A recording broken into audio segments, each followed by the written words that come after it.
Thank you so much for watching our video.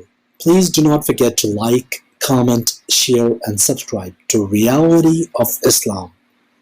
ROI کی speeches کو subscribe کر کے بیل آئیکن پر ضرور کلک کریں. جزاک اللہ.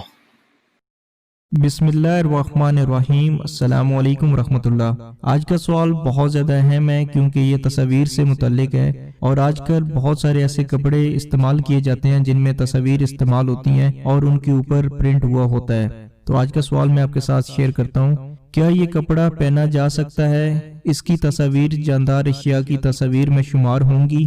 اگر یہ پہنا نہیں جا سکتا تو کیا اس کی بستر کی چادر بن سکتی ہے یا لحاف وغیرہ؟ اس کا جواب ہے جاندار کی واضح تصویر والے کپڑے پہن کر نماز پڑھنا مکروہ تحریمی ہے، البتہ اس کو بستر کی چادر بنا لینا درست ہے. اسی طرح اگر تصویر بے جان اشیاء کی ہو یا جاندار کی ہو لیکن غیر واضح ہو، یا اس کے چہرے کے نقوش دھندلے یا مٹے ہوئے ہوں، یا تصویر اتنی چھوٹی ہو کہ کھڑے ہوئے شخص کو دکھائی نہ دے، تو ایسی تصاویر کو استعمال کی گنجائش ہے. اس کے جو حوالہ جات ہیں وہ آپ ڈسکرپشن میں دیکھ سکتے ہیں. السلام علیکم ورحمۃ اللہ. وما علینا الا البلاغ.